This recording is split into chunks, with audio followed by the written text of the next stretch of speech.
even if you're a man, you shouldn't be thinking about getting married if you're not financially stable right now. Don't date. Don't even date. Yeah, I can date. You cannot date. Culturally, an African man is an African man. He wouldn't want to be like, okay, I want to be equal with my wife, or let me see my wife like, on the same level. It's not going to be possible. I didn't think I was ever going to get married in my whole life. And I got married here to a Syrian woman in Turkey. And I never thought I would come to Turkey. I didn't know any Syrian people. I didn't know anything. Don't marry anyone for their money or their looks, because looks fade. And at the end of the day, it's going to be chaotic. If I want to marry for beauty, that's my business.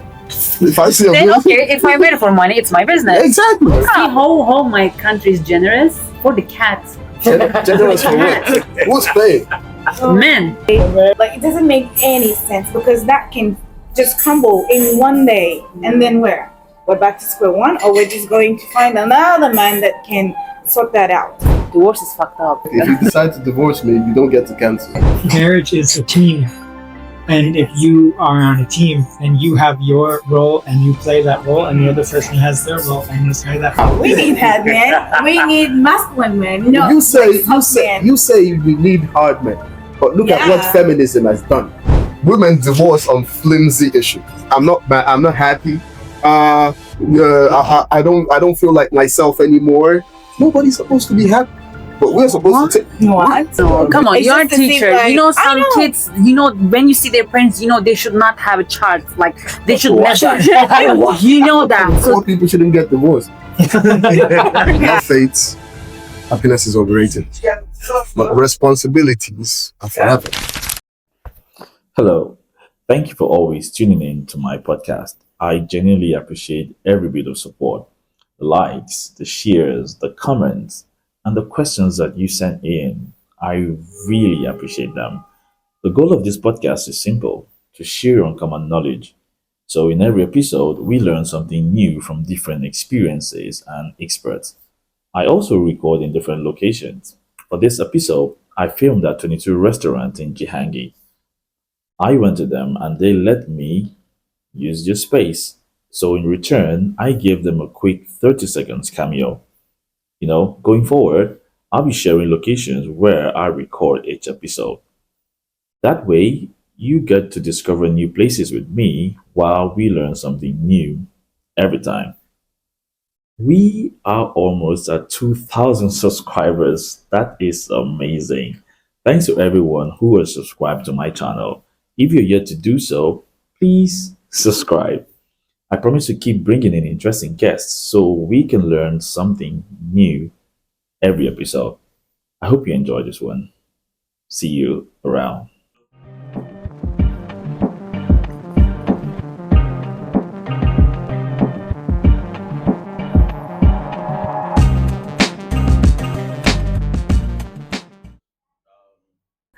Hi, welcome to A Random Chidi Meets. Today, we'll be talking to experts from different fields. We have a crypto investment expert, we have a real estate investment expert, we have a hair transplant expert, we have a teacher who has been changing lives in Istanbul through her teaching, and today we'll be discussing China's divorce law. Apparently, this law has been active since February this year, right? And we're going to discuss who gets to keep the property, how long does it take to divorce, is marriage even important anymore, and different opinion we're going to share on today's podcast. I'm just going to let the guests introduce themselves. I'm going to start with Alena. Wow. I recorded this episode at 22 Jihangi in Istanbul. It's a spot you need to know about. It's got a solid 4.4 rating on Google. But numbers don't do it justice. It's a perfect neighborhood bistro. Super chilled, cozy, and a great escape from the busy streets of Istanbul. If you are in Beyoğlu and want a relaxed place to hang out with friends without fighting the crowds, this is a spot. Now, let's get back to the podcast. Okay. I'm Elena. I'm a nurse and I work in health tourism section, and we focus on hair transplant section. That's it. I live in Turkey. I'm Turkish. That's all. Okay. And I'm Kelly. I have a social media brand as a crypto educator and investor, and I'm someone who is a lifelong learner. And I'm from the U.S., but I've lived in Turkey for the last 5 years. So I consider myself someone who's constantly trying to absorb new cultures and learn more about how people look at things from different perspectives. okay, and we have Mary. Oh, okay. Hello. I'm Mary. I've been living in Turkey for quite a while now.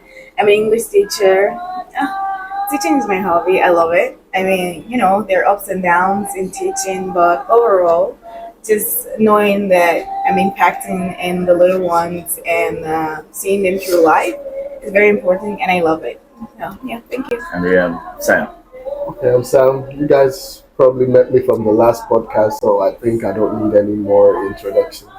Let's get to it then.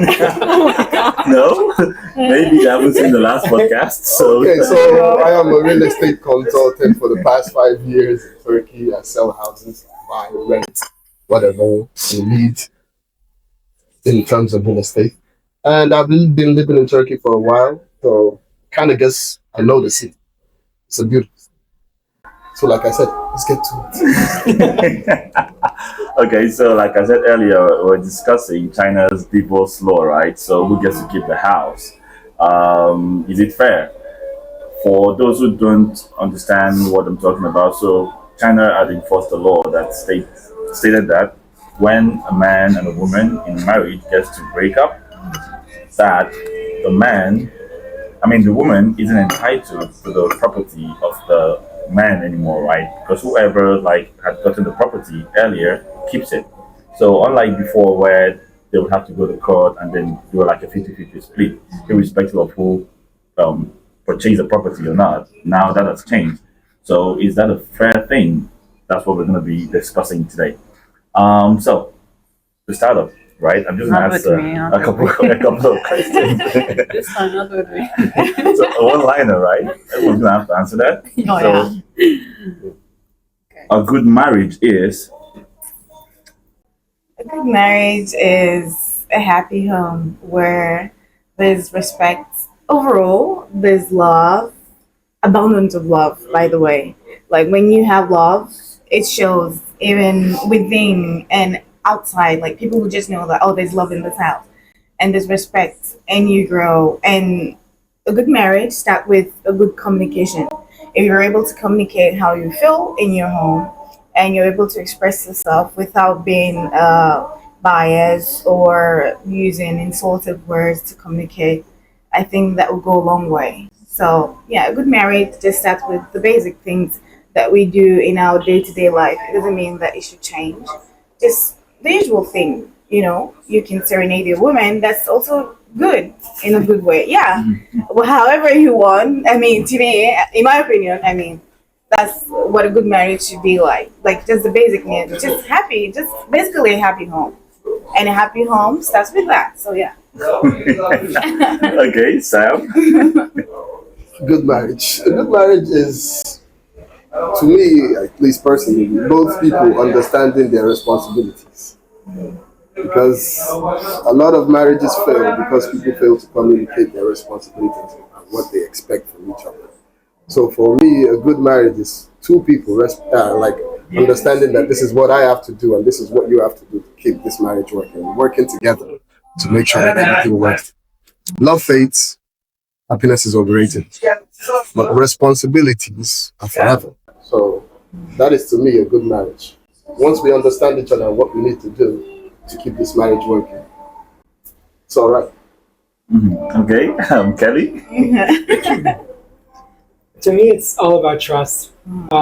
If you don't trust the other person, then there's always going to be an undercurrent of hesitation or your own misunderstandings. And if you have a lot of differences between you and that person, then you have to work even harder on that trust. And in my own personal experience, that's been the major thing, is how can you get to the point where you actually trust each other beyond any shadow of a doubt. So you don't need to wonder, oh, what did this person mean when they said that? And kind of along the same lines as everyone else so far. Like, to me, beneath all of that is this layer of trust. And if you can't have that, then you don't know what's going to happen when things get bad. And that kind of falls in line with this whole conversation. It's like, when things break, can you trust the person? And if you can't, then it's going to cause a lot of problems. So. Trust. Okay. Agreed. Alina? For me, happy marriage is, I believe, two, like both of you should like trust each other, respect each other, love each other, but yeah, love fades. So, and you should not sacrifice, I think, more than other one.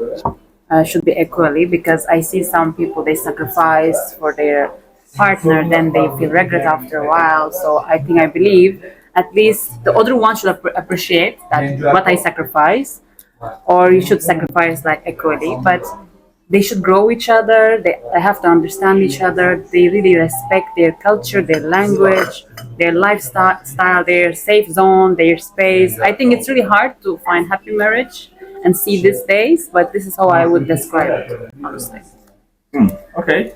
Yeah. All right. So, what about, I think, one-liner for what divorce is? I would say divorce is really bad. Like, I'm sure no one is getting married to divorce. They never think to divorce when you get married because you're happy. But I think for self-protection, if you come to a point that you start to harm each other physically or emotionally, I think you should stop. For the self-protection, you need to stop. I know if there's a child involved, that's more hard and difficult, but I think even for the child, it's better to have like a peaceful environment. So I believe divorce is not a good decision, but sometimes it's like you must make the decision. Okay. All right. I think I'm looking for more like one-liner, kind of like One line? Yeah, discussion like what's the Divorce is yeah. divorce is fucked up. No, I don't know. I know divorce is fucked up. I don't know. All right. What would you say divorce is? Oh well, how do I say? Oh my gosh. Divorce is brutal. Brutal. Yes. Yeah. It's brutal because it takes a lot, and especially when you find couples divorcing and they're not on a good term, that is terrible. It just tears everything apart. You just think about it. It's just like, what is marriage about? If these people were in love with each other and they've been like 20, 15, 10 years together, even before then they had courtships, they've been together, and then getting to divorce, they're like animals to each other. And if they have kids, the kids, they're like traumatized. They have physical, emotional abuse. They will grow up with so much of this kind of, or what do I say, doubt within them. And it just breaks everything apart. Like, so where is all this love and compassion that they had for each other? That now they just see each other as enemies. Why can't like the couples just come together? Okay, this is not working for me. It's not working for you. Okay, let's switch amicably. We can still have a chance to meet up. You can see your kid. I can see my kid. You have your life. I have my life. Like, we go our separate ways. I mean, it's easier said than done, but I feel like as civil as we are, that is like what we're supposed to do as human beings, you know? There's no cause for alarm. Okay. No. You can let that person go because there's no need of holding back and making it like such a big deal. All right. Yeah. That was quite a long one. But Well, yeah. I mean, that's why I was like, it's brutal. okay, one line, I guess. one line there. Okay, so Kelly, what would you say divorce is? It's a breach or a loss of that trust that you need. And you can't be with that person anymore if you don't trust them. And that's usually, in my life, why people break up and why it's such a bitter destruction. Yeah. Okay, and Sam? Divorce. I think divorce is the child of resentment.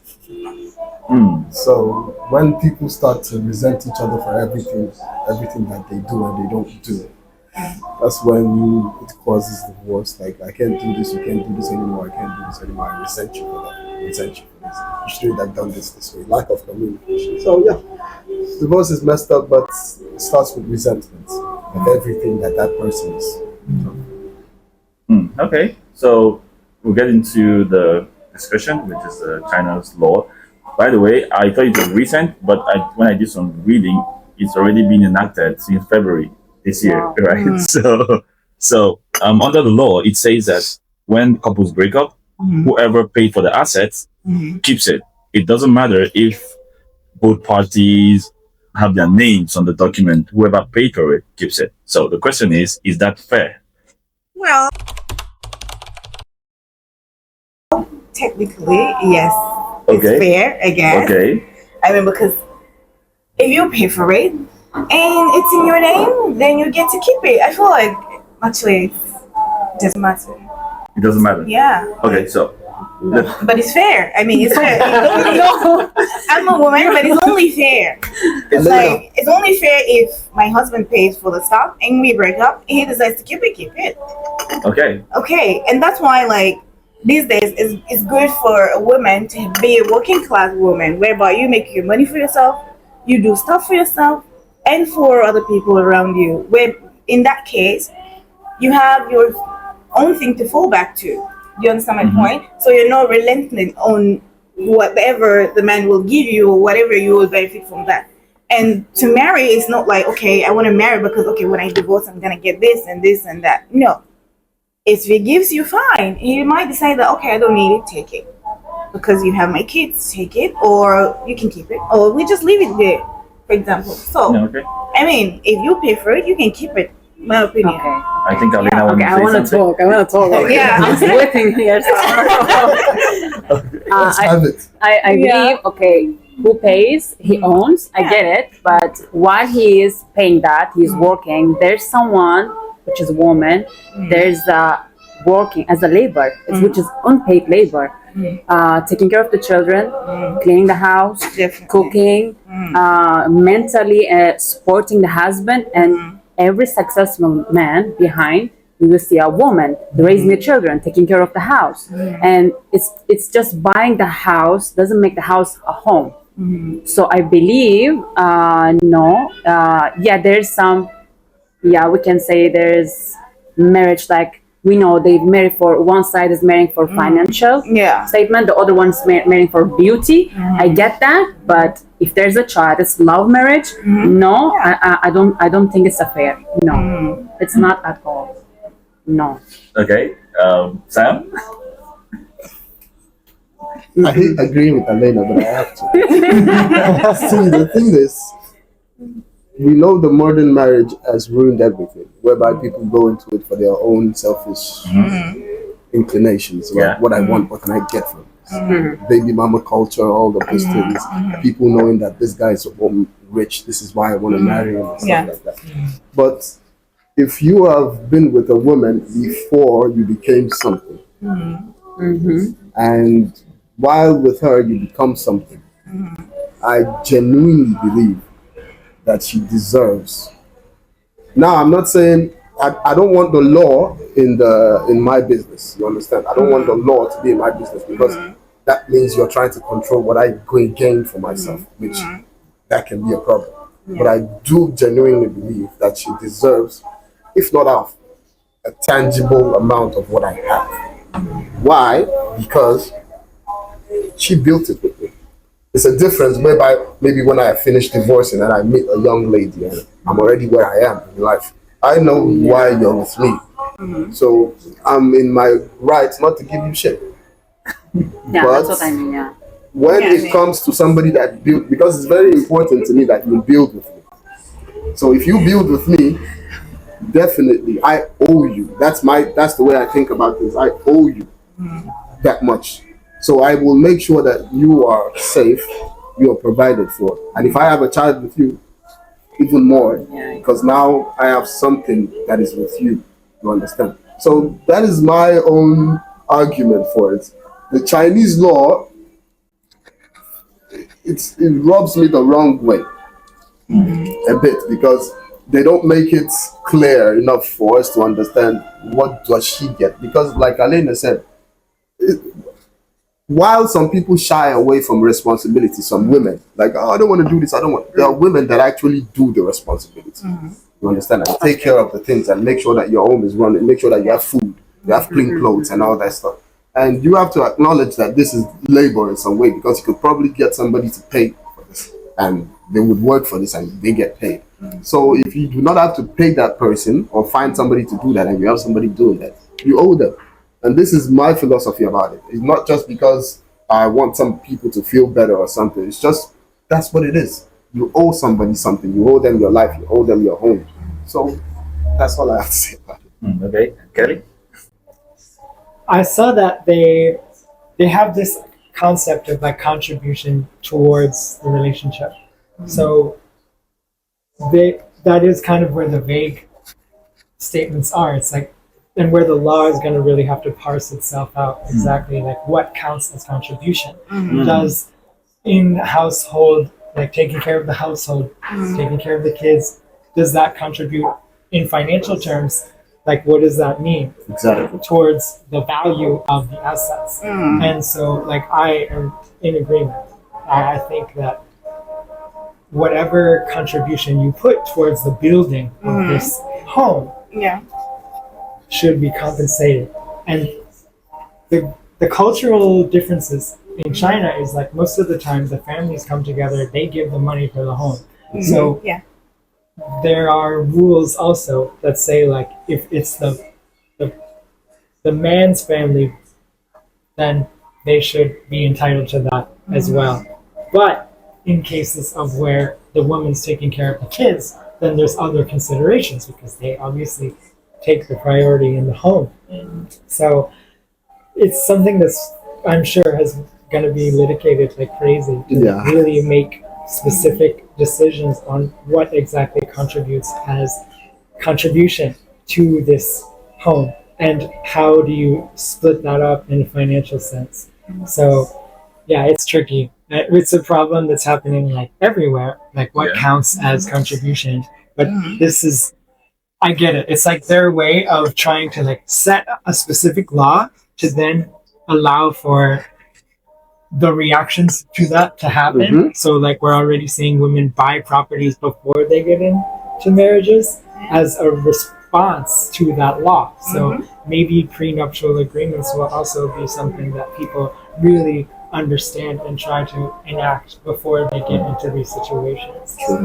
Yeah, because I think you mentioned something earlier when Alena was speaking about the man contributed emotionally, right? So, like in many cultures, not just in China, like the woman is expected to support the man, support not in terms of financially, but in terms of being emotionally available, being the one that takes care of the home and all of that. So, should the court consider this as a real investment, like an investment? And if it's considered as a real investment, how do you quantify that? There's actually data on that for unpaid labor, and exactly like not in every country, obviously, but I just know like in the U.S. people quantify unpaid labor based on the amount of money that person is spending. So the jobs that they're doing, like house cleaner, like babysitter, driver, chauffeur, to all of the activities, the amount of money that they spend on public transit, because they are generating revenue for those specific companies and programs. So what is the value of somebody doing that job? And if you break that down, then there's a way to quantify the actual financial value of the unpaid labor. And so that's something that I've learned like personally in my own experience. And so I'm pretty sure that they probably have something like that in China as well, where hopefully at least. Hopefully. I hope they have it. Anyone want to say something about that too? I don't know. I don't think there's a way to quantify the labor as well. It's not something you can just sit down and take a pen and start calculating. You did this, you did that, you did this. But like I said before, it's when the law gets involved that it gets murky. You understand? Because we've seen situations whereby men lose everything. We have to keep that in check also. Men lose everything and they lose a lot because the law favors the women, at least in countries like the United States. Not anymore. You happy? Not anymore. In China, maybe not anymore, but in the US, women, for them, divorce is a business because now they can suck their teeth into the man and take him for everything that he's got. That's the reality. I'm not gonna go with one side and not see the downside for men. In the US and most European countries, men get the short end of the stick. Turkey too. And Turkey as well. Yeah. Men get the short end of the stick. So while I say the woman deserves a quantifiable payout for everything that she's done, that doesn't mean that the man doesn't deserve to keep what he's worked for as well. So this is where the gray area is. What does the woman get? How much does she get? And what do I get to keep? Am I satisfied with what I'm keeping? And is she satisfied with what I'm giving her? Or what I owe her, what I have to give her? So that's where the gray area is. That's where the problem always is. Satisfaction. You understand? So now that's where I feel like that's what we need to talk about. Is either party going to be satisfied with what they get? And that's where if you come to point to divorce, you will never be satisfied with anything. That's the point. You will not, because you hate each other. Yeah. If you already agree to divorce, there will be no problem to share also the assets. The problem is when you divorce like in halfway. That's the point. Yeah. So then no one is going to be satisfied. Whatever you give or take. That's the point. Well, I think it's mainly for people that are not rich. Look at Jeff Bezos. But people that are rich, they still have conflict when they create divorce. prenuptial agreements. But Jeff didn't have a prenuptial agreement because his wife basically and a family helped him build the business. Mackenzie. Yeah. And when she was gonna go out, she took a lot. Yeah. And he was But okay she with deserved Yeah, exactly. She deserved She that. deserved it. But He look was the okay second with one. that. Look the She second one. built the empire. Okay. Yeah. He was okay with that. He didn't make one noise because why? He has money. When you have money, it's easier not to think about this stuff. That's why they said poor people shouldn't get divorced. Yeah. Because But really, it's not about rich or poor. When you go your separate ways, a happy way, there's no need to fight. look, But when you're having conflict, first of all, you start like this disagreement, miscommunication, even before man, whatever you poor have. people are never happy. Even the rich, Okay. even the rich. Yeah, the rich may Because not be they want to happy. be richer. The rich may not be happy, Yeah. but at least they have something to share. Poor people Well. usually don't have much to share. Not poor like that, but like no average people. Yeah. They usually don't have much to share. So if I have two houses, right? Let's say, thank God I have two houses, and you want to take one of them, I might have a problem with it. What if I like both houses? Do you understand? What if it's hard for me to let go of the other car that I like as well? So, but if I have 10 of them, I can choose 5 that I like and give you the remaining 5. But then it's a matter of satisfaction. Are you satisfied with the remaining 5 that I'm giving? So wealthy people have it easier because they have a lot of people in between them to help them sort these things out. Like people that are average, we have to talk to each other, and that's where the resentment comes. I did this, you did that, I did this, you did that. But wealthy people don't usually have to face off with each other. They just throw a bunch of lawyers in the middle. Okay, then if you are rich, divorce. Yeah, you have But if to you are stay poor, stay together. Find a way to stay together. Okay. So the law also says that before people do like embark on the journey of divorce, right? They have a 30-day cooling period. That 30 days to decide. So what the law argues is that a lot of people get divorced because of minor things or because of financial stability sort of way. So they're giving people like this 30 days period to think and reconsider, right? And they believe that this is a way of stopping divorce from happening, right? So do you think the government is doing something great by trying to stop divorce? And do you think, like you said something earlier, he doesn't want the law or the government in his business, right? So do you think the government should be protecting marriages just like they protect businesses, like Yeah. or you think it's something awkward for the government to be involved in people's marriages? Can I go? Yeah. Okay. Yeah. Okay. I believe the government can protect like legal rights agreements, like for the child care and all of that. But it's not a business agreement. It's too human, and it's the emotions and the feeling. It's not like they can involve and decide something. And when they think that this law it will drop the divorce rate, actually it's not. You will let people stuck in the marriage because of the financially they are worried to leave each other. And actually even I don't think they are going to make more child, they are going to cheat each other. It's going to like affect the culture even. It's going to be I believe this is not right way. I think government should just stay away. If we need you, we'll call you for the childcare and all of that, but just stay away because this is too human. It's not a business agreement or contract. So I believe no, this is not gonna help. No. Okay. So you want to say something? Okay, sure. Okay, so women initiate 90 something percent of divorces. Women. Do you have fact? Do you have like? Yeah, it's a fact. Okay. You can check it. Women initiate the divorce. Check. So, based on that, based on that, Because you can lie to us right now. a man, no, I'm not lying. Women initiate divorce on a larger scale. Check it. Because a man you can will take that. always stay. Why? Because a man has more to lose in a marriage than the woman. Yes. Do you understand? Now, in that case, if I feel like if somebody has already decided to divorce, if you even mention the word divorce in the first place, a 30-day counseling period is not going to change anything. Yeah, you might get cooled down for a little bit, but the problem is still there. So if you don't do it now, you're probably going to do it later. 69% woman, 31 man. So who's the most? Women. But you said 90. Yeah, I just made that. That was an exaggeration. Yeah. But I'm just saying. My point is, it's double. It's lies. It's more than double, right? Yeah, I lied. I exaggerated a bit. A majority. But my point still stands.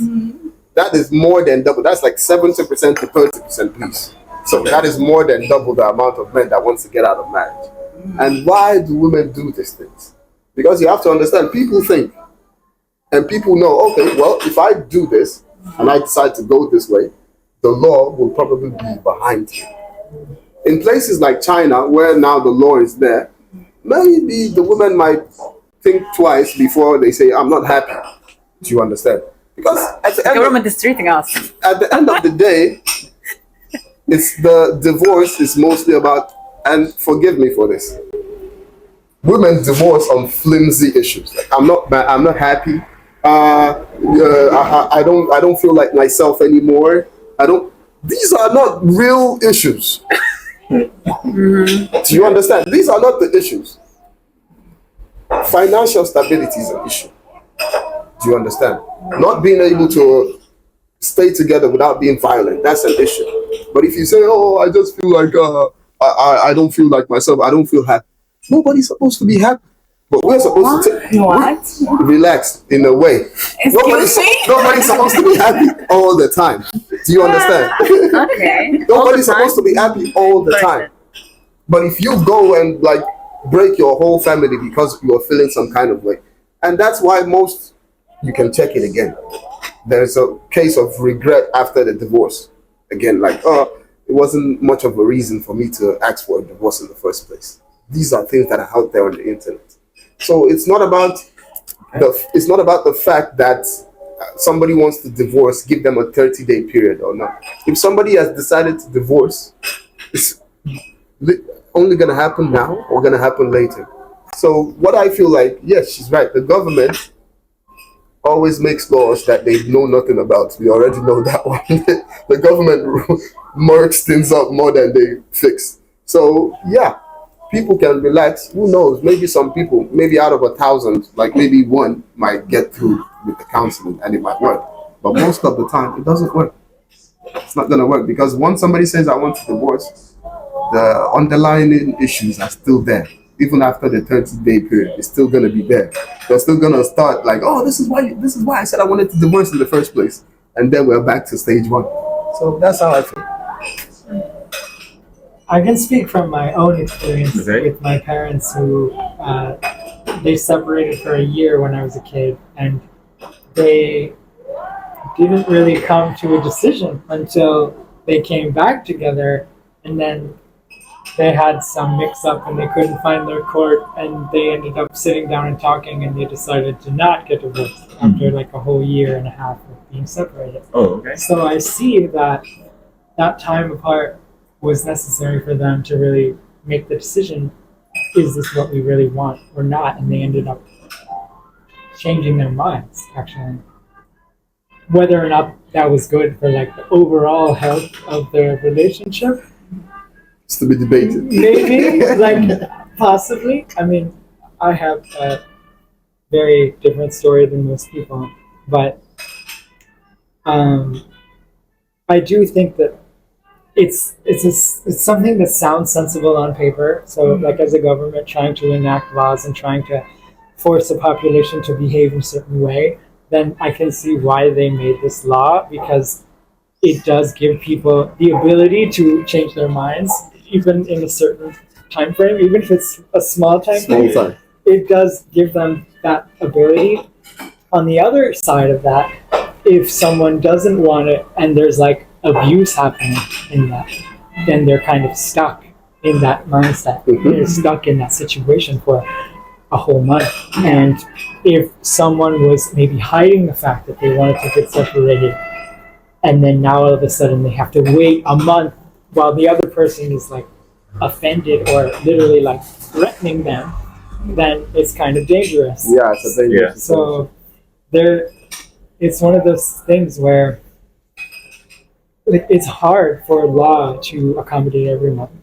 And that's kind of where the litigation comes in, and all these exceptions and all of these clarifications have to happen. So it's one of those things. I feel like you need a lot more data to determine the effectiveness. And since they're operating on a scale of a country of over 1 billion people, then they have to think of like, how can we create these systems that are actually going to be the most fair over the scale of 1 billion people. And it's kind of funny for us to even like think about it in terms of like each interpersonal relationship, Yeah. because scale that out to 1 billion and like imagine where the complications come in. So it is an interesting way to tackle that, I would say. But Different cups for different people. yeah. Maybe you're going to say something? Oh, Okay. train of thought was lost. Okay, I was just going to confirm something. You said something about regrets, and people regret after the divorce, right? So I did a quick search on ChatGPT, and it's like 25 to 50% of people say they regret why they divorced.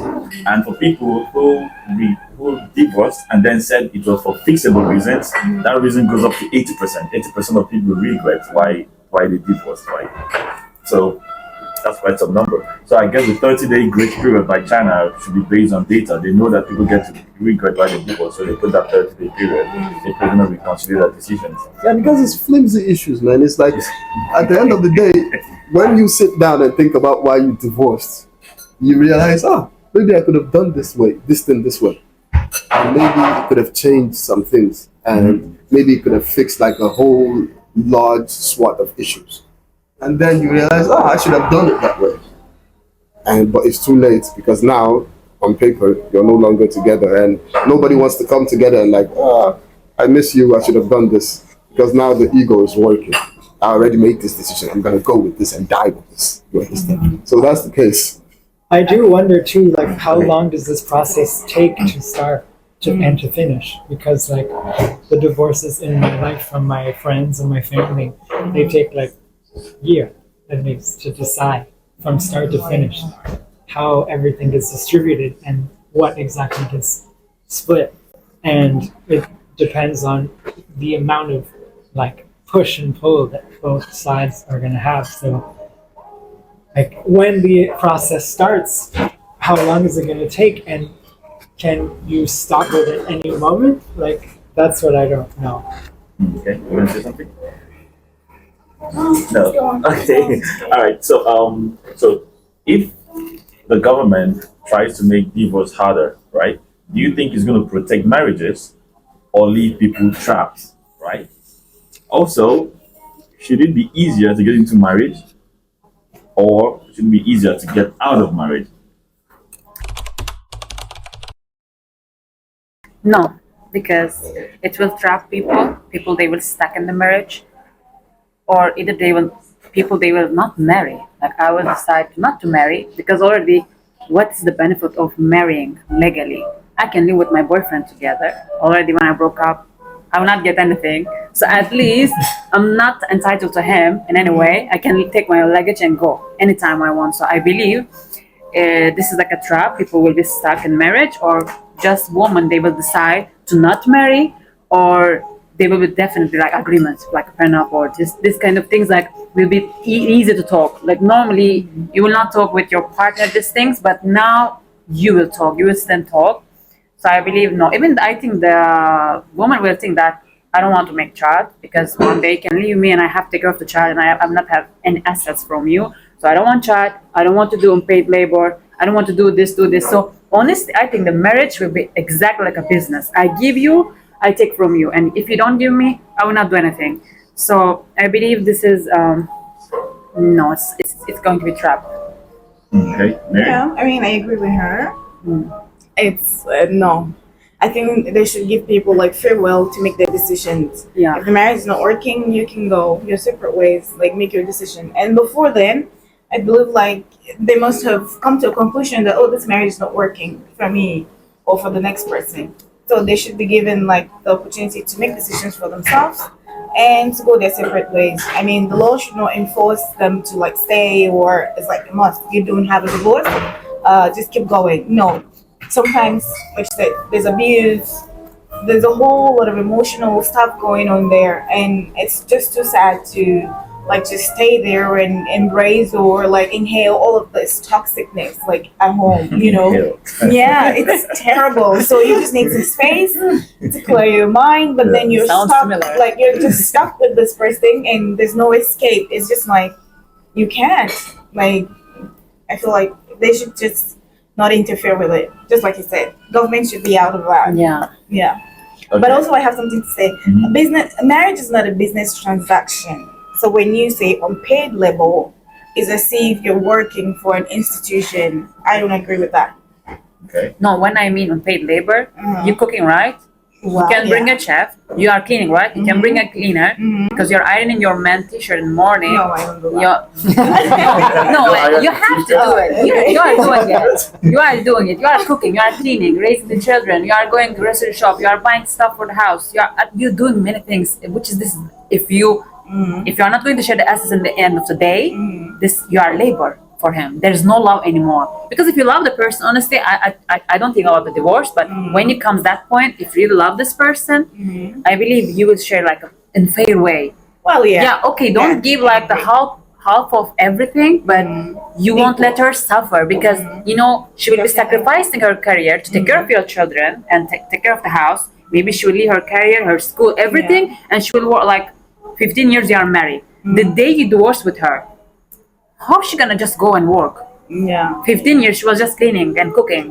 How's she gonna go back to her profession? She can't go. So no way. No way. Okay. So the government making it harder, is it good or bad? First of all, marriage is a choice. Okay. We let everybody understand that it's yes I do, no I don't. So nobody is being forced into marriage in the first place. That's what we should all understand. Secondly, the issue of unpaid labor. Like I said, Okay.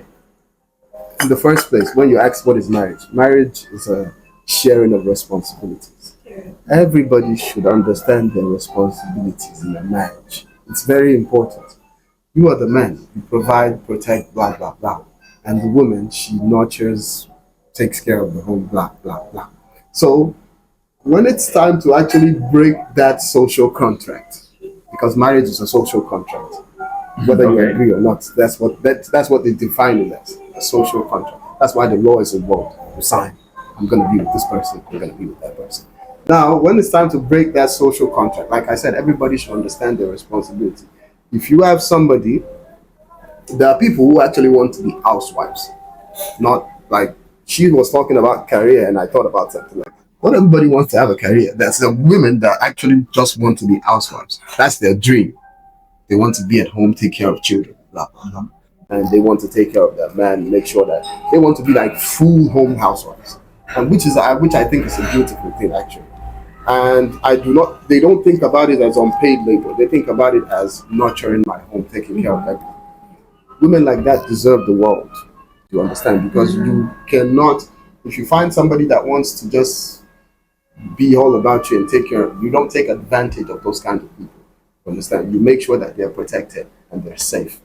But then there are women that get into, like there's a case of Steph Curry and his wife, and she's always going outside like, I wanted to be this, I wanted to be that.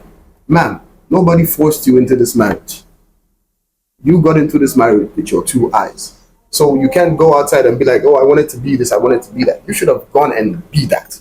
Do you understand? It's a choice. If I asked you, do you agree to marry me? And you said, no, you don't. Capiche? You understand? But you agree to get married. You don't go outside later and be like, oh, I wanted to be a nurse, I wanted to be a doctor, I wanted to be a lawyer. So in that sense, I disagree, because if you don't want to be married, don't be married. Do you understand? That is, it's simple. My life is like white and black. That's how I see things. You either want to be married and deal with the responsibilities that come with being married, and be sure you marry somebody you can trust enough to take care of you. Yeah. Or don't get married and go and be the boss lady and spinster and whatever you want to be. That's great. Sounds good. Yeah. Sounds great. In both sense, as long as you know that there are responsibilities that come with you, with either choice that you make. Whether you don't want to get married, you still have to pay bills. Do you understand? So would you rather have somebody taking care of your bills, or would you rather take care of them by yourself? Whichever situation makes you satisfied and makes you happy, take any step you want to take. But understand that it's always a choice. So like I said, if the government says you can't take a 30-day period, a 30-day period is a choice as well. They're not enforcing it. They're telling you you can either take a 30-day period to understand if you want to be in this marriage. Yeah, but the government is going to have to legally separate you. That's why they give you 30 days. Yeah, that's the thing. And you don't have to stay with that person for 30 days. You understand? You don't have to stay with that person for the whole of the 30 days. Go somewhere else, go think about it. Or meet somewhere outside, because like she said, it might be unsafe. You understand? Everything is a choice. Like I hear when people complain about, oh, I stayed in this abusive relationship. I stayed alone was a choice. You understand? Of course, there are people that are dangerous and they will take your life, but they are the minority. The majority of people will accept a divorce amicably without having to kill you. You understand? So it's a choice. Just to me, it's a choice. Okay, Kelly? I understand why they want to make divorce harder, because they are trying to like incentivize population growth. After the whole disastrous one-child policy has completely changed the demographics in the country. So, I mean, I am kind of the opinion that they should make marriage harder To get into? Than going so you really understand what you are agreeing to and what you are committing to. Yeah, it should be more serious. Then you don't know, and you're just like on a whim. Then, and I know that in Chinese culture, like traditionally, the mothers choose the parents choose the spouse for the kids, or the partner for the kids. So, in that sense, there's kind of like a buffer and a filtration process. But maybe it should be like even more complex, so people have 100% commitment and trust, and like they know, okay, I am doing this because I'm doing this forever. And if they don't feel like they can do that, then they shouldn't even start the process. And then but also, like, I agree with everyone that government getting involved causes a lot of complications. It's never a good thing. Too much. It can be too much. And when people feel like they're forced to do something legally, then it doesn't make them feel like happy as a population about the system of governance. So it's a fine line that they're kind of treading. Like, can we deal with the fallout on a large scale as politically, or can we just frame this in a way that says this is about population growth and it's that outweighs, the public outcry. So Remember that the one-child policy was a government policy as well. Yeah. So it's like, oh, we messed up. Now we are trying to We're going to use mess it. up again. Yeah, and trying to fix it. We have to make something like a license for marriage. Like before you get into marriage, like mentally, financially, like are you ready to marry, or are you like let them have like a couple therapy or something? I don't know. Yeah. I don't know. Maybe. You talk about marriage. Conversation. You talk about marriage like it's a business. That's what Mary said. No, You're going, no, you're it's over not it. like That's what Mary said. The domestic things that you do, usually you can still do it for yourself, but this time around you're doing it for someone that you care for. No, come on, It's you're a just to seem teacher. like- You know, I some know. kids, when you see their parents, they should not have a child. Like, they should never.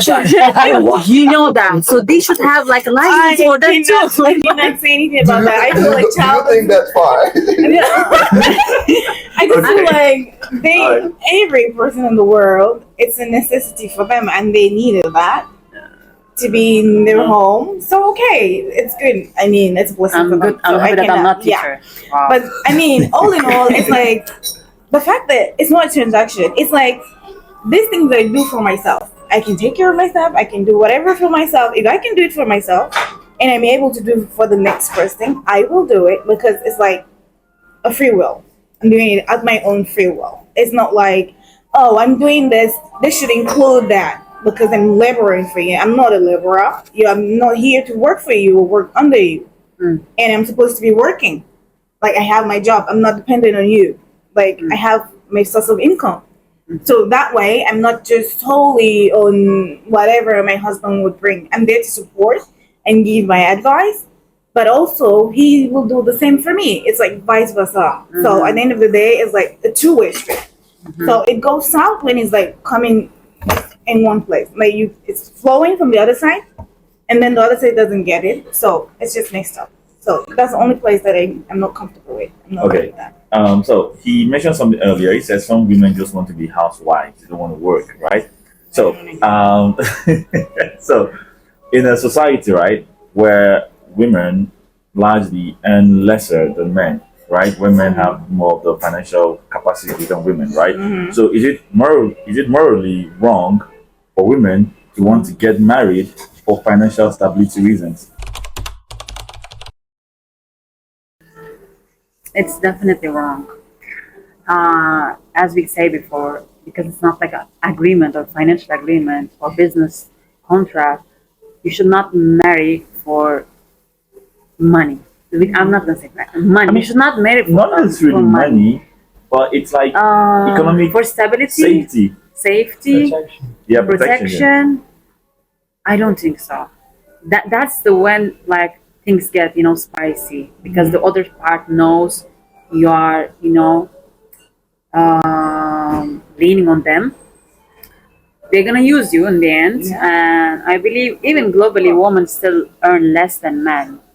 I believe women still should work and should have their own assets. I know it's hard, and because the opportunity is less now, but still, I don't think it's a good thing to lean on a man or anyone, even your parents. It's not good to lean on them. But yes, I don't know, it's hard. But no, you should not marry for money. Also, you should not marry for beauty for the man, I'm saying. Yeah. All right. Leave us alone. Absolutely. No. Leave us alone. No. Absolutely. Leave us I alone. agree. No. What do you mean? You should- No. First of all, if I want to marry for beauty, that's my business. If I see a Then, woman, okay, if I marry for money, it's my business. exactly. How come? If I see a woman that is beautiful, do you expect me to go for somebody that's not beautiful? Men marry looks most of the So time, if and you then marry we with figure out someone that because of the beauty, do you mind the No, hair, everything you have? men approach That's good. men approach looks first. Okay. and then you figure out the No, person. she's disaster, but she's gorgeous. Exactly. Relax. Wait. And she's younger than you, 25 years. And then that's Whether you agree with the Not now, like after 25. whether you agree with the concept or not, whether you agree with the concept or not, men are not women. And the first thing we look is, oh, she's fine. Am I right? Am I right? Oh, first thing we look, he has money. This is the society today. Women, I feel like any woman in this economy, right, that wants to get married, and you don't at least are sure that this person can take care of you, I feel like it's stupid. To be honest, it's very stupid. Make sure he has enough money to take care of himself, and maybe just a little bit more to take care of you. I don't care how much you make. Just make sure that somebody that you're going to be giving yourself to can at least support you when everything is down for you. Because at the end of the day, you talk about it like it's about money. It's not about money. It's about protection, financial stability. And it's very important in the world of today. Do you want to suffer? Nobody wants to suffer. I don't want anybody to suffer. I don't want my wife to suffer. So why should I go? Even if you're a man, you shouldn't be thinking about getting married if you're not financially stable right now. Don't date. Don't even date. Yeah, I can date. You cannot date. But Don't date. I'm just saying, to go into something like off-minded, like, oh, I'm so in love, I don't want to think about anything else in this economy in 2025 is very stupid. Because you have to be sure that you are well taken care of. Now, I'm not saying date somebody and they turn you into a cash bag. You understand? Like, oh, I need this, I need that. But make sure that he can at least take, if you have a job as a woman and you're making your own money, great. Make sure he's making his own money as well. He can take care of himself. There are situations whereby the guy's a bum and the woman takes him and starts taking care of everything, and then she finds out that, I'm always taking care of. No, you didn't find out. You knew.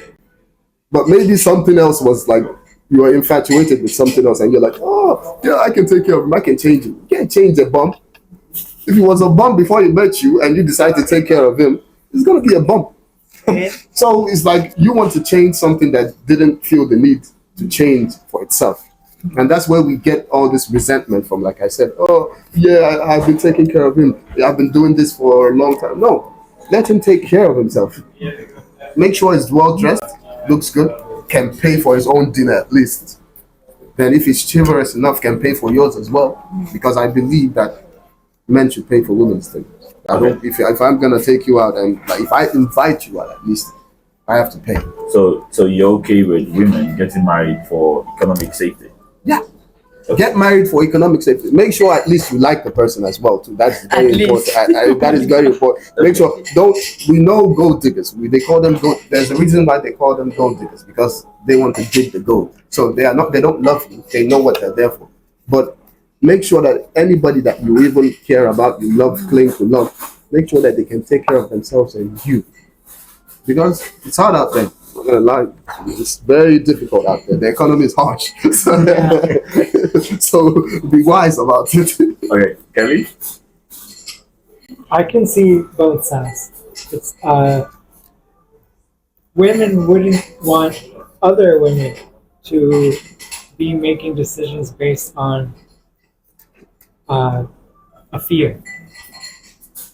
So I understand your motivation. It's like, why would you want this person to solely put themselves into this commitment, this very complicated thing that's even worse to get out of than it is to start, based on some premise that isn't where you feel like you can fully commit and you can fully be a part of this partnership.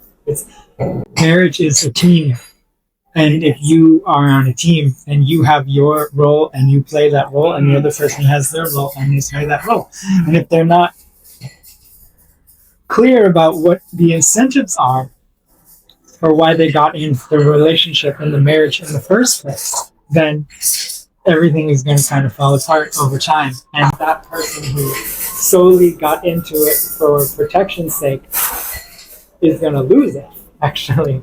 And on the other side, the man who solely wants to like be the provider, but on top of that dictates certain things that kind of put the woman in a situation where she doesn't want to be, then that's where like that communication and that trust needs to come. And that's why I still think it should be much harder to be in a marriage, because you need to really understand what you are doing. And I mean, I got married here. I didn't think I was ever going to get married in my whole life. And I got married here to a Syrian woman in Turkey. And I never thought I would come to Turkey. I didn't know any Syrian people. I didn't know anything about this whole side of the world. And the culture is so different. Yes, cultural differences. Like, I need for my own sake to make sure that I understood what I was doing when I entered into this. What are all of the things that I can't even grasp, the things that I know I don't know about what this is going to entail, and I had to like make sure that I was ready to deal with all of that. So that's like anecdotal, but it to me it's like an example of like you really have to understand what you're getting into before you actually make that commitment. And the motivations aside, like what is your ability to come together with this person and work things out regardless of whatever happens. And if you trust that person, if you know that they are going to be able to deal with all of these problems, and your own self, you trust yourself to be able to deal with all of these issues as a team, then the initial incentives can change, because you can grow and learn that who this person is and trust them more over time. And that way you're protected because you're not on your own. Exactly, protection. Okay. Absolutely. All right. You're gonna say something? I mean, I agree with everything. You shouldn't don't marry anyone for their money or their looks, because looks fade. And at the end of the day, it's going to be chaotic, because when the looks fade, you're going to look for another look on the side. And then it's going to be a big problem at home. If you marry someone for their money, they can go bankrupt. And then what? And then we start from square one. I just feel like to be comfortable, just be comfortable, make the decisions that we have to make, and plan for the future. Like, as much as you want to be comfortable, make sure that whatever your husband is giving to you, you can afford it at least for yourself. Okay. You know? It's not just like, oh, okay, I'm the housewife. Oh, he has money. I'm going to marry him. I want to drive posh. I want to go shopping in Paris today. Like, it doesn't make any sense, because that can just crumble in one day. And then where? We're back to square one, or we're just going to find another man that can sort that out. So in all, we just want to be comfortable, you know. You get married to someone that you're comfortable with. You're building together. It's not like, oh, we're like super duper rich, but we're okay. We're comfortable with each other. We're good. Yeah. Just the way we are. I mean. All right. Okay. So Sam said something earlier. He mentioned some women being like gold diggers. Quote. So I mean, we use those terms. We use the term for women that want to get married to men because of what they own, right? Yeah. So, what about men that benefit from unpaid labor, that benefit from sexual labor? So, Let's talk about what word are we going to use for such men? Well, look at it this way. Is the man taking care of his responsibilities? Because when you guys talk about unpaid labor, you fail to talk about what the man is providing as well. Do you understand? Of course, you're not going to. I pay the rent, I pay the bill, I go to work, I make sure there's food in the house, there's money to spend, there's everything that you need. So in that sense, you can't call it unpaid labor anymore. It's a marriage, it's a partnership. I do this. if there's no divorce on the table, it's okay. Yeah, you do that. Okay. That's fine. And you have to understand, the reason why I said both parties should be able to take care of themselves is, if you meet a woman that can take care of herself, that is doing well on her own, whatever you give to her, she will probably multiply it. You understand? That is the sense. If you meet a woman that is not I'm an independent lady. No, that is a lady that actually knows that people have to take care of their own responsibilities on their own. And she meets somebody else that's already taking care of his responsibilities. When you guys come together, you're probably going to multiply. That's the main rule. But if you meet a succubus and you are doing, and the other person is just sucking, you're probably gonna subtract. So it's in sense, like I said, be wise about it. No matter how much you like the person, no matter how much looks beautiful, yeah, men go for beauty first. But that doesn't mean the relationship is gonna last. Because as men, when we start finding out things like, oh shit, you're just spending my money. You're still shooting yourself in the leg. Yeah, I'm like, oh shit. Like, Oh no. well, my bank account is red now. Like, I can't. She just takes. Like, you understand. But if you are giving and she's giving, and if you are giving and she's giving, like it's like a symbiotic stuff, then you understand that this person is somebody that I can build with because she will probably multiply my wealth and whatever I have. But if you know these things, but in the sense there are some situations whereby who knows, maybe the sex is good and it warps your brain and you're like, oh, let me just keep doing this in the hopes that something might change. We basically know who we are with at every point in time. Most times we know the person, but in some sense we go out of reality to hope for something different when you already know what is already happening. So if you have a gold digger, you know this person is a gold digger. You know, they don't need to tell you that this person just came to suck you dry. You already know because you already been sucked and you know that, okay, my money's just leaving. Nothing is coming out of this relationship. So the point where people make the mistake is the hope that that person changes or the hope that everything is going to be okay in the end. It probably won't be. Yeah. Okay. Okay.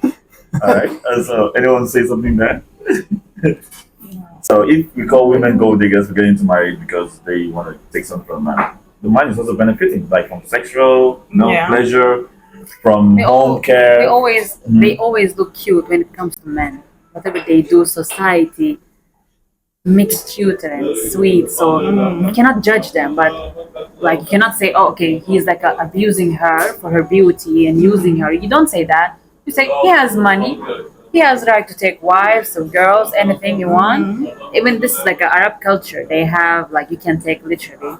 We don't do it in Turkey. Yeah, okay, in the Muslim countries, some of them they do legally, but in Turkey at least we don't have right now. But Maybe they should. see, just see. That's what I'm talking about. So they will be. You can as a man, you can take 4 wives.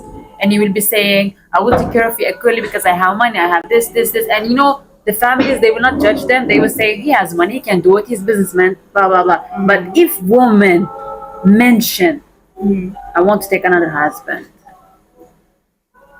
there's no way. Yeah. There's no way, right? It's impossible. But why are you guys taking it? But this is a different topic. We are going to a different topic. This is different topic. Let's get back on that. This is different topic. But what I It's not mean, going to end. no. This is like a huge topic, so I'm not gonna go there. But just what I mean is, society always make things cute and easier for men. Yeah. So whatever you do, guys, Totally agree. you will be like, okay, you serve for her body, for beauty, anything. But for woman, if even some broke guys there complaining about she's a gold digger, but you don't have any gold to dig. So you know that's the point. So I think always the society will protect men, and always the woman will be. Yeah. Will get that. Absolutely. Will be desperate. So nothing to say about Agree it. with that. Kelly, you're going to say something? Society. 100%. And this all kind of falls along the lines of like the whole world is basically a patriarchy, and we are as like millennials, Gen Z, kind of coming into this position of sort of maybe kind of having authority and sort of shifting the culture globally to a more empathetic one, to a more understanding one, and understanding the patriarchal systems that are set up in place that have benefited men primarily over women our entire lives and for Yeah. most of our histories as well, culturally, and like. So I'm just trying to think of when we even have these discussions, there is this shared sense of like people talking to each other, communicating. And so, how can we do more of this to give more power and more voice to women who haven't really had as much of it over centuries? And in certain cultures, they have more, in certain cultures, they have less. And everyone's kind of trying to blend together now because especially Gen Z kids, they grow up, they know YouTube, they know the internet, which is mostly dominated by Western culture. So they see these empowered women who are able to make their own decisions and to not have to like always defer to the males in their lives.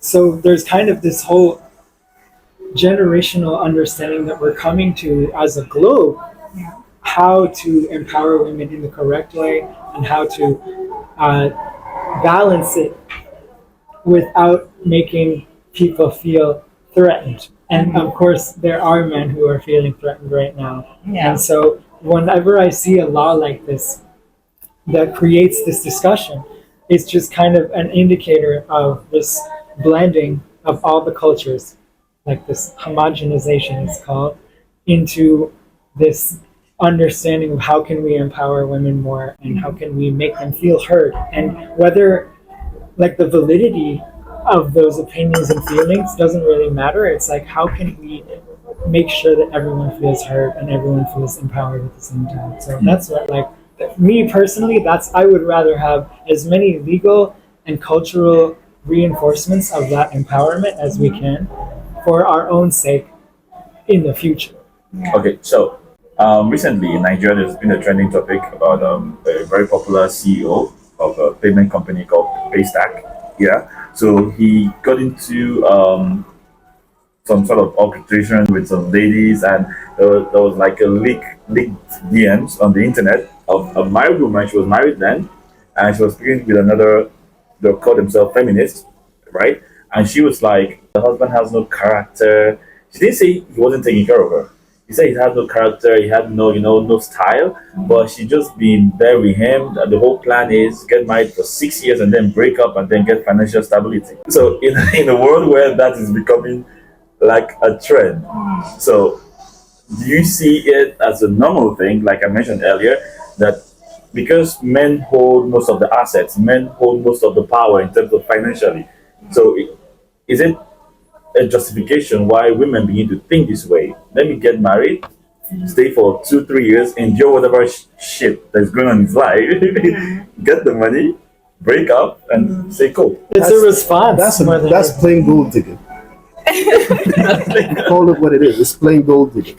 As you said, marriage is a choice, so don't choose the gold digger. Be wise. That's what I'm saying. That's plain gold digging. You can't make just it harder. It's like a situation where you know this woman doesn't really like you. She doesn't really mess with you like that. And then you're like, oh, let me get married to her. Maybe in some distant future, she's gonna feel some way about me. You know. We all know who likes us and some who doesn't. Some people may not know though. Because they could be deceived. Yeah, truly, that is right. I still agree with that. But in the sense that they could be deceived, people can't really hide their true nature for too long. You will see the signs. Definitely. Whether you choose to take the signs when they come or not, it's a decision. But you're already married at that point, so. Before you marry, you see the signs. It's cheating. You see the signs. It's always there. Marry, like after you know each other. You don't marry in like a few months. You marry over maybe a minimum of 2 years. A year and a half. Okay, that's another one now. Yeah. Okay. You see the person for who they are. You know, well, this person has this character that it's showing me that they're this kind of person. But like I said, people have a lot of hope in whimsical things like, it's gonna be okay. Maybe when we get married, she's gonna change. Yeah, if you're blind to love, maybe she's gonna. It's not even about love anytime. Sometimes it's about, she's out of my league. She's so beautiful. So I want to have her in the house. Yeah. I want her to be mine. Men get married for that reason as well. See, you are using women as an image yeah, now. like a showroom. Yeah, just Yeah. they call them trophy Abusing. wives. Yeah. There's a name for them. They call them trophy wives, and you know that for some reason that they don't really love you, but they know that you So have this is a business agreement. they know that you have the final. No, they won't call it a business agreement. They will still call it a marriage. Like I love you, I do this, blah blah blah. But then they know you in your right mind know that this person is here for this reason alone. So in that sense, who's really to blame? The man. Yeah. Because you know that like now, I use like everyday interaction as an example. If I'm texting you 2 times and you're not texting me back, I'm not texting you again. Because I know that somebody that really fucks with me is gonna like text me back or text me first. That's how it works. That's how it should work. If somebody likes you, they're supposed to show it. And you are supposed to feel it. That this person really, really wants to get to know me, wants to be with me. But you get these situations whereby we're in 2025 now, we text each other a lot, and some people tell you, oh, I didn't see your text for 2 days. That's a lie. They don't like you like that. So you know that these things are there. You see the signs. You see the signs, and then you still keep hoping that this person, maybe someday, they're going to change. You're already in the losing spot. You're already losing like 10-0 before you even get to where you want to go. So in that sense, I feel like people need to, like I said, people need to discern between what is what. Because I wouldn't blame a woman. Women love nice things. Women love money. So to find a woman that loves money, and still loves you is very difficult these days. That's what like one of the most difficult things ever. To find a woman that loves money and actually like would lower a standard a little bit. Not that because you're poor, you're not poor, you're doing okay, but she would rather have a rich person, and then she lowers the standard for you. That's somebody that likes you, that actually wants to be with you, because if she's so beautiful, she could be with another man that will take care of Girl, don't lower your standards, please. Yeah. It's based on experience. Don't do it. See, It's not worth it. That's the Don't thing. do it. That's the thing. Women say things like, don't lower your standard. But men lower their standards all the time. Men, the world is filled with men lowering their standards. I don't think so. Yes. Men still don't lower their standards. The world is Oh yeah, you are right. I see some guys, they're starving, so they, I don't want to say it because we will share this The on world social media. So they do anything for anything they see. So they lower the standard. Even there's no standard, but Yeah, zero. for us, really, sometimes I'm talking about based on my experience. I did lower my standards. I had really. I think always before I start relationship wisely. I just don't like to go. Oh wait, this person looks nice. I'm not gonna be like a blindly loved and go for it. I have to think like, wait, are we like a match? The culture? Do we have language barrier? The families, the age, everything I have to think about it. Even the education I have to think about it. Are we really a match? Maybe he's better than me, by the way. Like I'm not saying like I'm better than him, but I need to know we are really a match. The way even his family raised him can be different than mine. So that's what I mean when I say lowering my standard. Not just about the money, not just about the financial situation. So it's really important, because once you lower your standard and then you fail, it's really hard to get another You relationship. get resentment because Yeah, you feel like you could have done better. No, then you realize, no, I made a mistake. I'm not going to do it again. So you prefer to stay single. Back to my point. Okay. Yeah. Men lower their standards every time. All the time. Like, the only thing we do in life is lower our standards. Because at the end, no, to be honest, this is real talk. Women date up. Men mostly date down. Because women care about what you can provide. Men don't care about what you can provide. Men just want to know, are you a good Okay, person? but we are not talking about just the money. Also, the look. It's not You about are the- not like It's lowering not your standards like for a girl that's like really beautiful. like I said, if women know that you're better than them, why do like the same 5 guys get all the 100 girls? Because the women agree that they are better than them, which is why they want that guy. Like somebody said, I don't remember, they are your type in your DMs. Your type, the person that wants to take care of you, is inside your DM, but you feel like it's not good enough for you. So you go for people that are better than you, which is okay. Nobody's judging you for that. But if that person that you feel that is better than you doesn't take care of you the same way that you want to be taken care of, like I said, in the case of the man, when you go for somebody that doesn't like you, blame yourself. For the woman as well, blame yourself.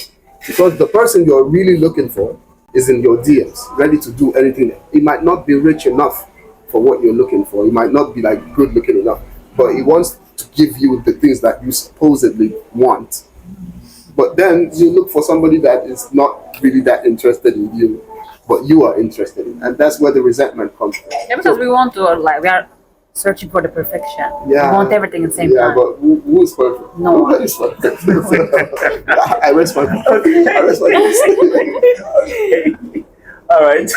So this overall law, right? So do you think it favors men or women? And do you think it's going to drive people into hiding things for themselves, like having secret accounts, having secret assets, knowing that, oh, if something happens in this marriage, I'm gonna be, maybe it's not gonna be in my favor or it's not gonna be in your favor. So does it drive people towards being a bit secretive with what they own? Definitely.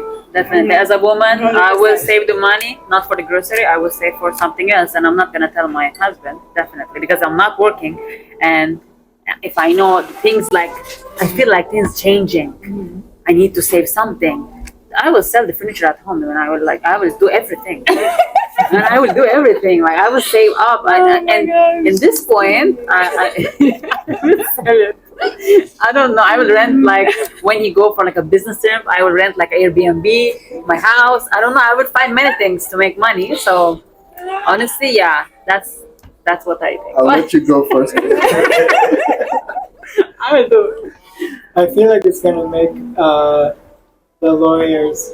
divorce lawyers' job much harder, and because either you're gonna have to take the proactive action of I have these assets before the marriage, so I know exactly going into this what's mine and what's yours, or you're gonna have people who are hiding things, and then when they divorce, there's gonna be this huge investigation. So I bet that industry is gonna blow up. It's gonna make the lawyers money as well. Yes. They're gonna make a lot of money. I'm long on Chinese divorce lawyers. Like, they're gonna be Good doing well. business opportunity there. Yeah. For lawyers, Okay, right? yeah. Okay, now let me make a point. You said the question was what? Will people hide their It's not assets? hiding things, knowing what the law is. First of all, again, women have always been hiding assets.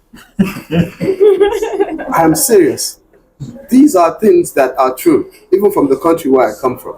You have women building a whole house, like having like In my culture, the woman has like a breast bank. living, guys have having like same bank culture? accounts with millions in there, and the husband is still struggling to pay like the rent. Not that he's struggling. I'm just saying that the husband is still paying everything, and the woman is still like, I don't have any money. Give me like this money, and she has millions in the account. So it's something that has always happened. You need a good woman from heaven to fall down for her to tell you everything that she has. And I don't blame them for that. It's for their security because they have something that they're thinking behind. But this law is not going to change anything. It's just going to make what is already there more prevalent now. Women have always hid their assets. Whether you go and check, they've always hid it.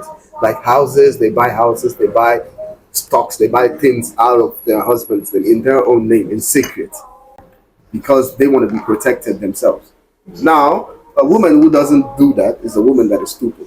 Because, like I said, you have to protect yourself. You have to be able to protect yourself, even if the situation comes that your husband can't protect you. So multiply yourself. Then if you choose, if you love your husband enough to share that what you've gotten from him when he's going through a hard time with him, then that means the love is still there. If it comes to divorce and you're like, nah, I'm taking my stuff, that's where you know, okay, there's no more care, no more love longer there. So you just want to take what you get and take more from him as well, and you can go. So in that sense, this law is not really going to affect what is already happening. It's already happening. It's just gonna make it more because I can assure you that women hide assets. It's, some, it's something they've always done. It's something they will. This law is just gonna make it Most more of the women prevalent. they keep and save this money for the children, or Yeah. if something happened bad, you know. Mhm. So yeah, I think But this is how I they agree. think about us. okay, you want to I say mean, I agree with everyone. something? Okay. Yeah, it's going to make it harder, even hard, because yes, a lot of women have assets. They have a lot of things, but guess what? Sometimes they're not just keeping it for themselves, like she said, Yeah. not for her. That's what I said. They're thinking I said like if for the she loves the future. husband enough, and when things get really hard, Hmm. she will probably say, Yeah, say "This is that. what I have been." Hmm. So that I knew that something like this might happen. So this is what I have for us, Yeah. and that is love right there. Hmm. Yeah. Making sure that the person you love is taken care of. Yeah. Yeah. So Caring about somebody else more than you care about yourself. That is love right there. Yeah. But you have to look at the society today. People get into these relationships with ominous, ominous mindset. Like, I'm coming to clean this guy out. I'm coming to clean this guy out. This guy has so much money. I have to make sure that I get my hands on some. And the person with that kind of mindset is Yeah. never going to tell you what they have. It goes back to trust. Yeah, but then Exactly. that's not marriage then. yeah, because That's not marriage. there- because- Yeah, on paper, it's marriage. Of course, No. you have to understand marriage is a social contract. Love is something different from marriage. You could be with somebody for years and not be married to them, and you would care about them more than you care about yourself, and not be married to them. And when you guys leave each other, she might still get more than a married person. Marriage is a signed paper. It's something that the Lord says you must do. but A real- it's not just the law though. Religiously, You. marriage is also You. a construct there. Religiously, Yeah. you don't sign Religious- anything. You don't Yeah. sign Culturally. In So- Islam, we do. Culturally, in Islam, Yeah. you sign a paper. Yeah. So in Islam, you sign a paper. So Culturally. How about I culture? have to start to Let me like tell back you. up what you said about women hiding things. So there's a statistic that says between 40 to 42% of people in relationships have confessed to hiding, like having hidden spending, debt, or accounts from each other. I know these things. So, like you said, it's based on trust, like I said. So, even if you have a signed contract, even culturally, the difference between culturally is you don't get to be able to take anything. You know where we come from. You know the kind of things. People don't even get married. They just get together and like, oh, we have a child, now we're together. You understand? It happens like that, whereby they don't marry. They just get together, have a child, and now we're husband and wife. It happens in our culture. So in that sense, you don't get to be able to say, I'm going to take this, I'm going to take that. The man will tell you what to take. You understand? But marriage with the contract assures you that you're going to get this and get that. Now, what the Chinese are trying to do is you will get as much as you give in the marriage. You understand? As much as you've given. Is it fair? No. There's still an element of patriarchy in that, whereby the man would be like, oh, well, I spent all this money, I bought all of this. I can give her this, but I'm not going to give her that. You understand? So it's not fair. Patriarchy has never been fair. If you look at the richest women on Forbes, patriarchy made them the richest women on Forbes. At least check it. At least, probably, if I don't want to exaggerate, 70% of the women on Forbes, patriarchy made them the billionaires that they were. The husband made the money, he gave it to them, and he died. And now they're the richest women in the world. So while patriarchy has a bad side, let's look at the good side. Too.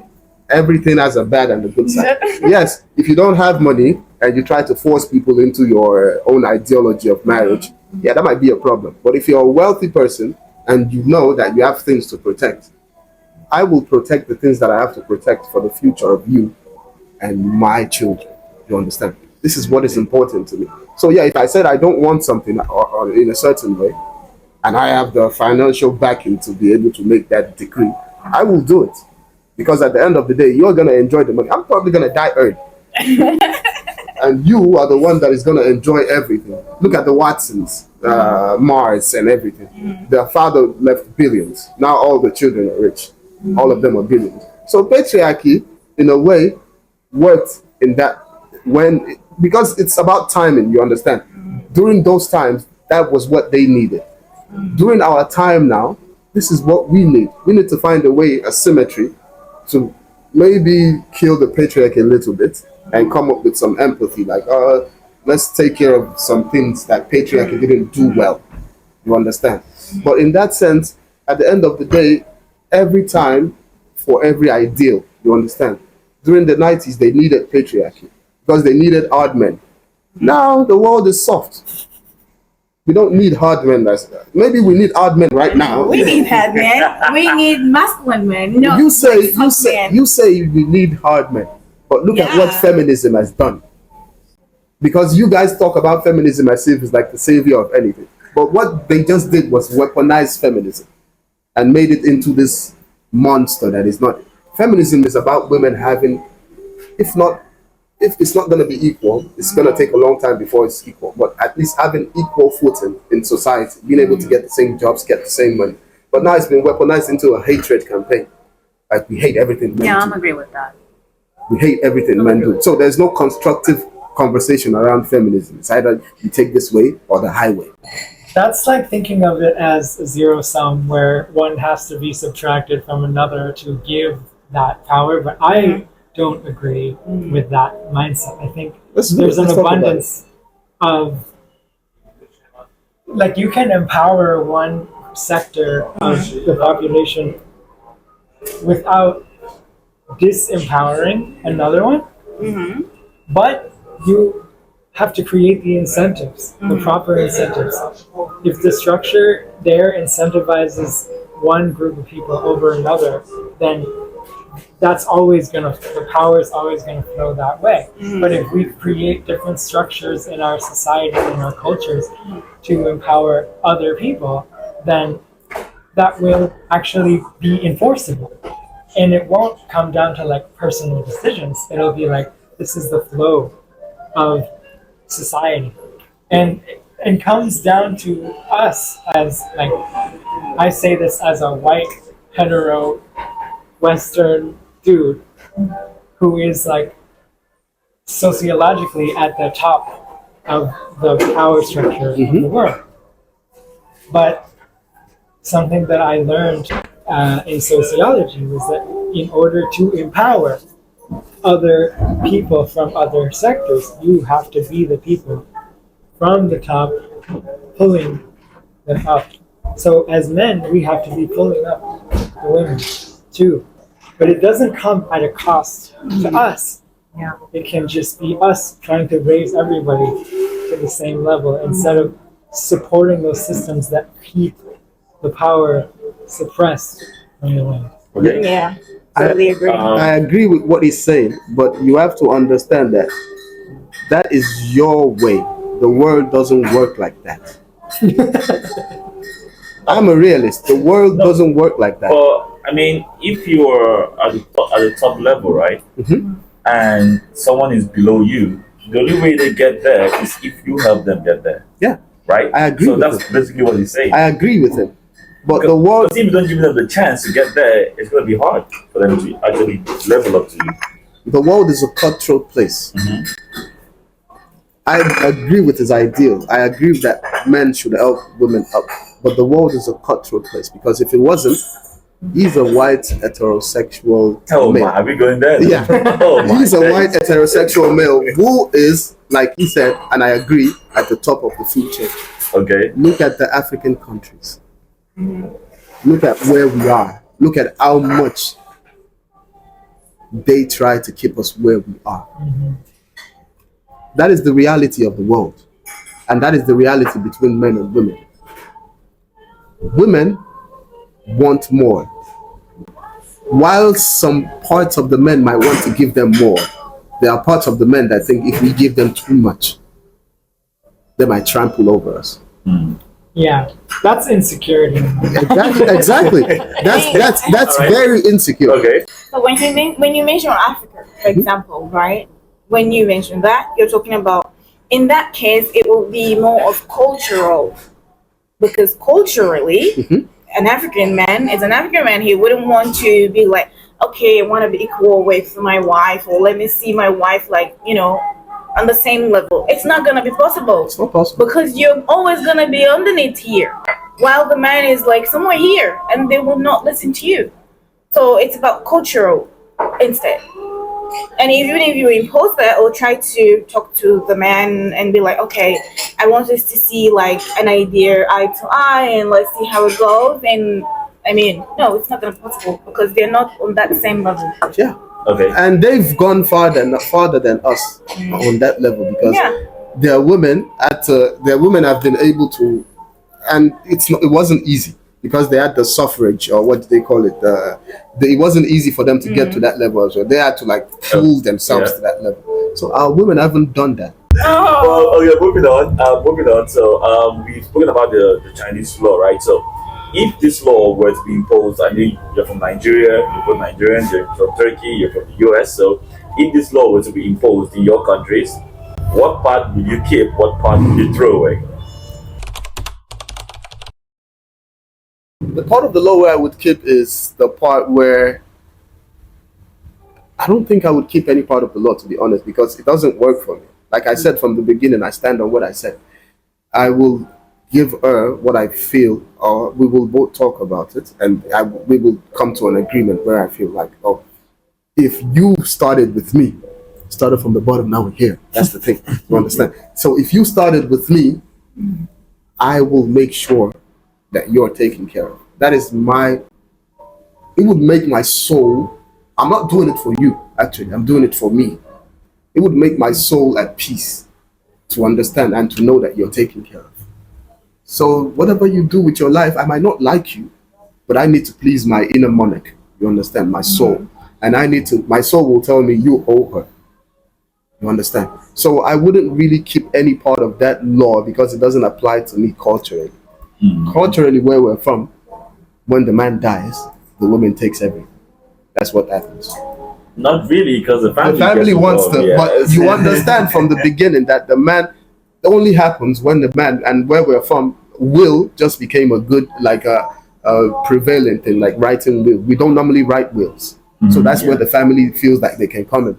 Most men leave everything. Most men with wills leave everything to their wife and child. Wow. That's what happens. It's like this in Africa? Yeah. Oh, you're trying to go to Africa now. So if there's a children. God, to their wife and child. Wife and child? Okay. Yeah. So that's the thing. That culturally where we're from, we understand that it's our wife and child that owns everything. It's when you don't have a written contract, a will, that the family thinks, oh, and the family always comes anyway, even if you have a will. Yeah. But when you have a will, you can lawfully restrict them from everything, which is a good thing.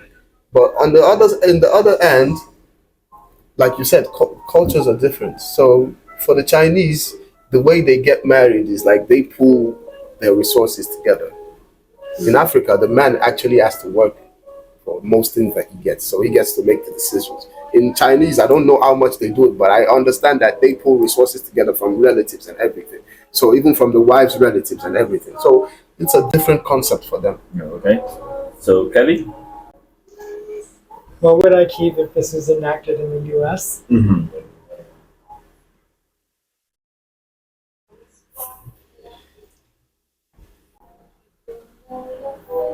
I don't know. I mean, I feel like it would work in some level, but there would be a lot of people unhappy with it, and it would feel like an intrusion for sure. So much of our culture is built on the government not telling us what to do, especially now. Okay. So there would be a lot of backlash against it, and From women. yeah, from everyone probably. Why you just have to say for women? I'm serious because I know their society is based on women gaining more from marriage. Okay. So Kelly? So I'm just saying it right to his face. Their society is based on women gaining more from a divorce, actually. That's how it works in the US. Most of the time. Yeah. Okay. So the men would take it as a break for them. And the women would be like, no, we don't want this. You're trying to take away our rights. Because they gain more from marriage than the men.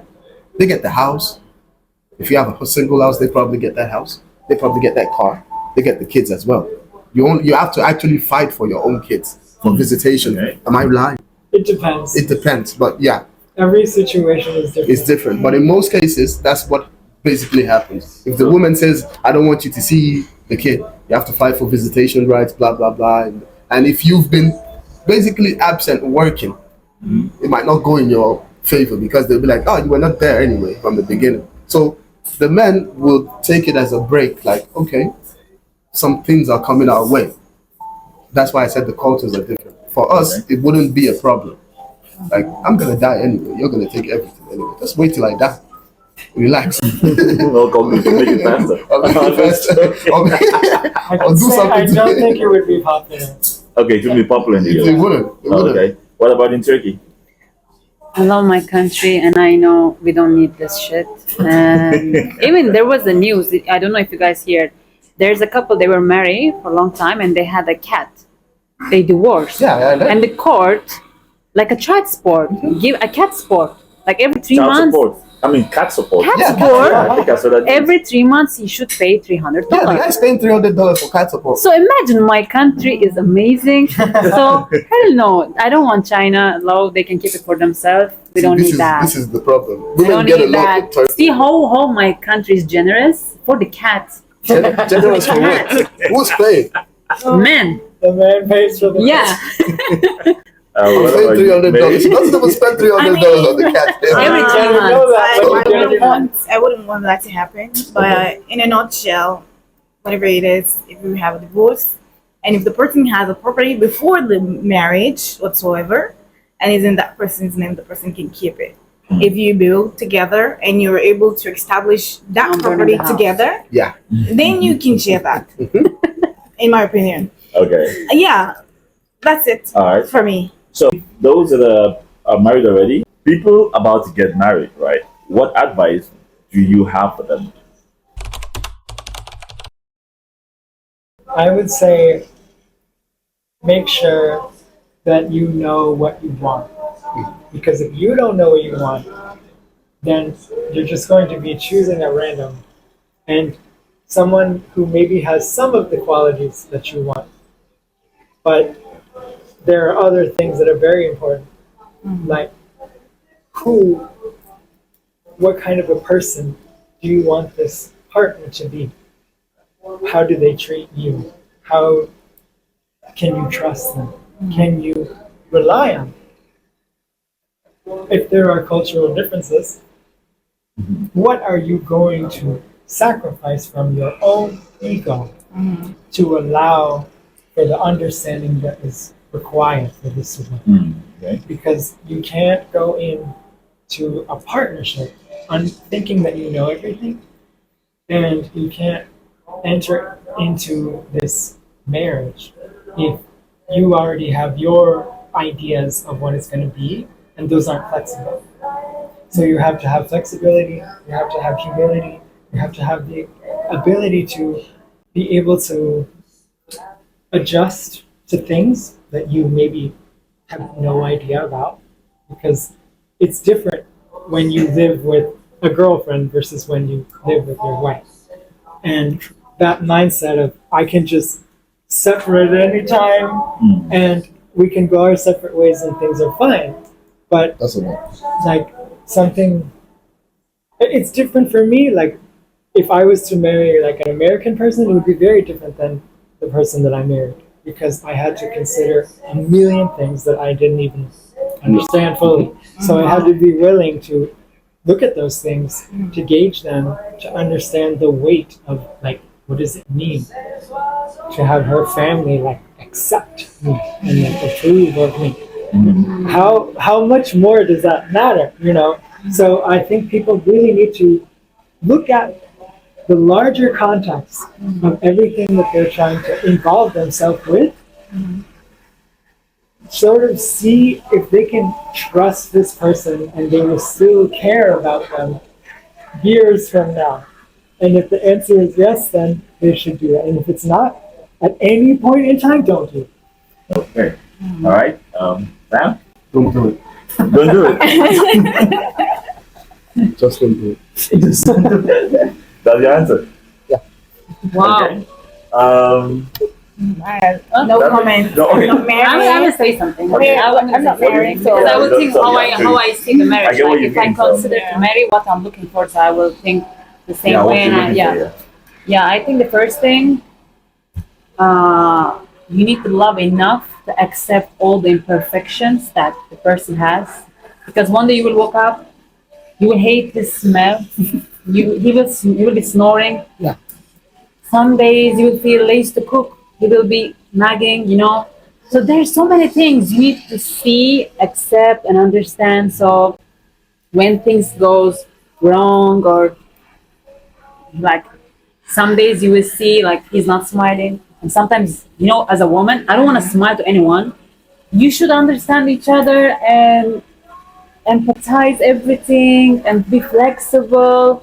Oh my god, it's so hard, and you should not let anyone involve the relationship. So this person really should understand, like this is our family. When we close the door, no one else can Get it. no one can get it. So I believe it's really hard. So if you find the person, you think this is the person, you should really be sure. Some days you're gonna hate him, but are you going to still stay and sleep in the same bed or no? If you are even like hesitating once, yeah, I think I cannot accept that. Okay. Don't marry. Don't marry. All right. Okay, I'm just gonna add something. Okay. Please, pretty fast, I guess. Okay, so now, marriage. If you have something you need to do, like you have something that is, you wake up and every day you feel like you need to do it first. Don't get married. Do that thing first, then get married. You understand? Because that's why I said don't do it. It's not because I used it as a vague stuff, but marriage and ambition don't go together. You understand? Because if you look at the most successful people in life, The woman sacrificed more to have the healthy marriage. yes, they've always had to sacrifice more, and you have to go and try to get what you want to get because it's something that's been with you forever, and you've always wanted to do it. Still, for the sake of yourself and them, but for the sake of yourself first, because it's your ambition. So, if you are not ready to give up something that you want and incorporate somebody else into your life, don't do it. Just let them be, let them go, and do what you need to do first.